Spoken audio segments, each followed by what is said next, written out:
pour la capsule d'aujourd'hui. On est rendu à la partie le fun. On va commencer à loader nos cartouches.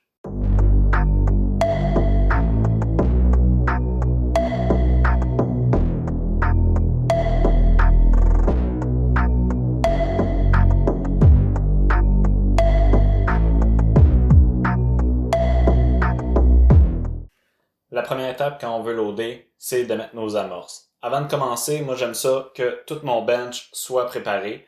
J'ai déjà sorti les primers, mon outil, mon comparator tool de Hornady est déjà sorti avec mon caliper.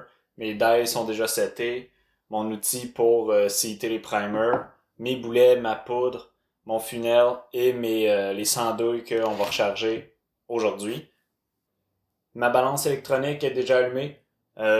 Pour tout le monde qui roule des balances électroniques, c'est important de le laisser warmer, de le laisser se réchauffer au moins une bonne heure avant de commencer. Moi, j'aime ça la partie même la veille, quand je sais que le lendemain, je vais commencer à faire des loads, pour être sûr que au moment où on fait sa calibration et qu'on commence à l'utiliser, elle soit déjà stable sur l'environnement. Ça doit faire une heure ou deux que la mienne est allumée. Je vais la calibrer, je vais la remplir de poudre, je vais finir de tout préparer mon setup et je vous demande d'accélérer.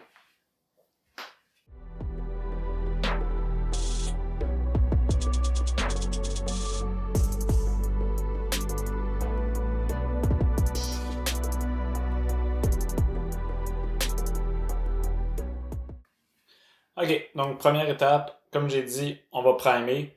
Quand moi je commence à mettre les primers, normalement je load tout d'un coup, fait que c'est pour ça que je prépare tout mon bench à l'avance. Comme je vous le mets en ce moment sur un autre plan, mon die est mis, mes primers sont sortis, les boulets sont sortis, mes racks pour mes douilles sont sortis, les douilles qu'on a passées toutes les étapes au travers sont là, donc sont toutes prêtes. Ma balance est déjà allumée, ma poudre est déjà toute setée, donc on est prêt à commencer. Au niveau priming tool, il en existe vraiment beaucoup. Moi, je run le ARCBS End Priming de base. J'ai le modèle petit et small primer, là. C'est juste une pièce qu'on a besoin de changer. Coûte pas cher, fonctionne super bien. Ça fait pas mal d'années que je l'utilise. J'ai jamais eu de problème. Il y en a des tonnes et des tonnes, comme à peu près tout ce qui se fait dans le reload. Là. Il y en a de la très haute qualité que tu peux t'es capable de setter quelle profondeur tu vas aller pousser ton primer, etc. Moi personnellement je le pousse jusqu'à ce qu'il soit à côté. Une fois qu'il est à côté, je le relâche puis that's it. Je me casse pas la tête avec ça, puis j'ai des super bons SD, fait que je sais que c'est probablement pas là qu'on va chercher le plus de précision. Mais il y en a qui l'ont. Puis c'est un choix personnel, là, selon votre manière de penser. Donc, mettre les primers sur les deux, c'est vraiment simple. Que ce soit des small, que ce soit des larges primers, c'est toujours la même étape. On assit la douille à l'intérieur du priming tool. On s'assure qu'il y a un primer qui est descendu. On le pousse. Moi, je m'assure qu'il est bien à côté. Et voilà, c'est fait. On peut le refaire plusieurs fois.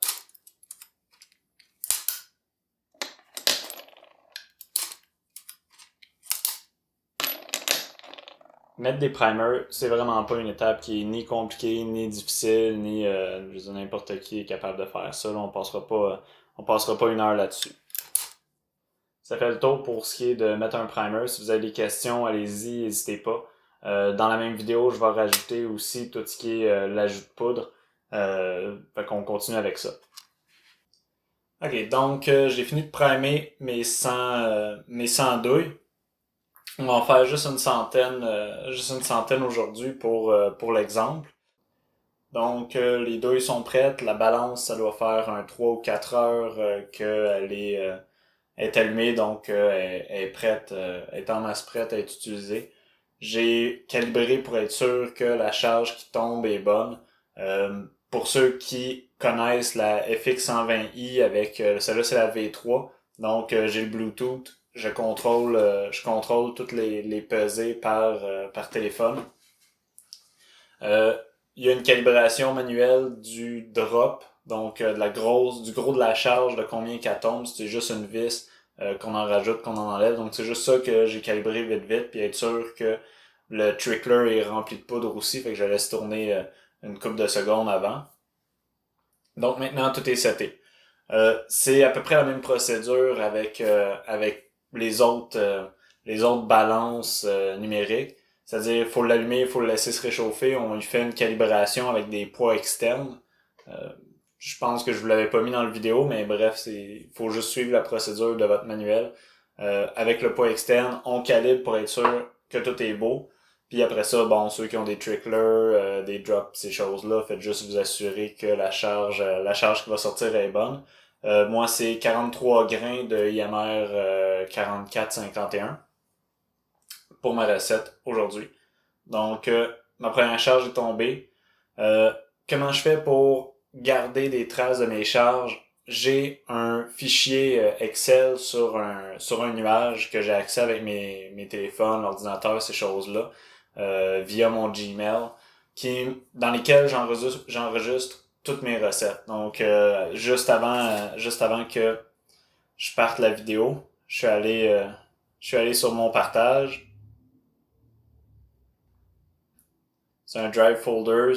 Mon document s'appelle Load. Je sais pas si on le voit bien. Ici, j'ai tout ce que j'ai besoin. Donc, c'est-à-dire, c'est quoi mes douilles, c'est quoi le calibre, c'est quoi mon boulet, c'est quoi mon OAL, donc la longueur à l'ogive, la poudre, la charge de poudre, les marques, ma précision, bref, d'autres commentaires après ça. Donc, je suis ça via cette application-là. Puis après ça, je lance ma production. Donc, that's it. Je te regarde 3 grains. Je verse à l'intérieur du funnel. En fait, c'est juste un cône en métal. C'est le Aria 419. On remet la coque sur la balance. On va distribuer.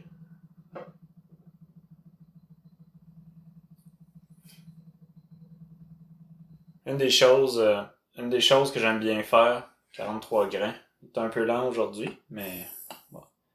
Une des choses que j'aime bien faire pendant qu'il va distribuer.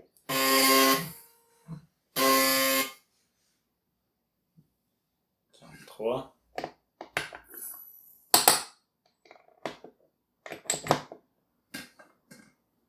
Bon, pendant qu'il distribue, une des choses que j'aime faire avec ça, puis d'une balance automatique, c'est-à-dire qu'elle fait sa distribution toute seule, sans que j'aie besoin, moi, de mettre de la poudre, ni la trickler, ni rien d'autre. Je vais juste lui mettre la cope, finalement, qui sert à mesurer. À l'intérieur, il fait toutes les mesures. C'est que ça me permet de faire d'autres choses en même temps. Par contre, il faut faire attention, nos balances, c'est des balances qui sont hyper précises et hyper sensibles au mouvement.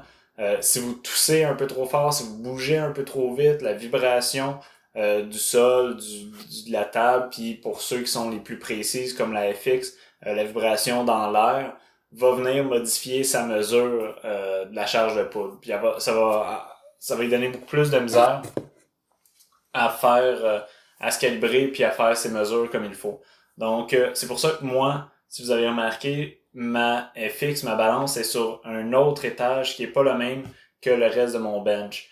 Sont aussi vissés sur des studs qui ne sont pas les mêmes studs que ceux sur lesquels j'ai vissé le reste du bench. Ce que ça me permet de faire, c'est que je peux bouger je peux bouger ma presse, je peux citer mes boulets. J'essaie, même en donnant des coups, j'arrive à faire ces mouvements-là sans que la balance ça soit affectée. Donc, je suis capable de, pendant qu'il fait la distribution de poudre, citer un boulet, continuer comme ça, marquer mes brasses si j'ai à les marquer pour ma batch. Bref, je suis pas obligé de rester fixe en attendant qu'elle fasse sa distribution.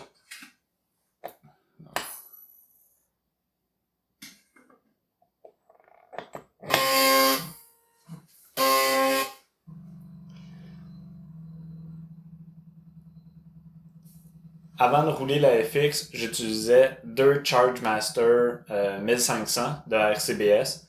Je les aimais beaucoup, mais je me suis rendu compte qu'une FX seule allait à la même vitesse, probablement même un peu plus vite que deux Charge Master, même bien calibrés, mais avec tous les moods qui sont disponibles sur Internet pour réussir à les faire aller plus vite. La FX restait plus rapide et elle est plus précise. Les Charge Master ont 0,1 grain de marge d'erreur, alors que la FX a 0,02 grain de marge d'erreur. 0,02, c'est l'équivalent d'un kernel de poudre finalement. Donc un petit grain qui tombe, ça vaut pour la plupart là, des poudres standards, c'est 0,02. Donc on arrive avec une plus grosse précision avec la FX 120i, ce qui fait qu'on a plus de marge de manœuvre à l'intérieur de nos loads quand on s'en va tirer, quand on va en compétition. C'est deux raisons qui m'ont poussé à aller vers la FX, mais principalement, c'était pour aller chercher un peu plus de précision. À ce moment-là, j'avais de la difficulté à avoir des bonnes loads en 2-2-3, parce que les douilles d'une 2-2-3 sont beaucoup plus petites, les charges sont beaucoup plus basses, et j'avais l'impression que peut-être les balances à 0,1 grain aidaient pas à la situation. C'était ça qui m'avait fait changer à l'époque pour la FX 120i. J'ai aucun regret, mais finalement c'était pas une question de précision de balance, c'est une question que j'étais pas du tout sur les notes, puis finalement c'était des erreurs de mon côté, puis pas des erreurs mécaniques. Comme la plupart du temps, c'est ça qui arrive.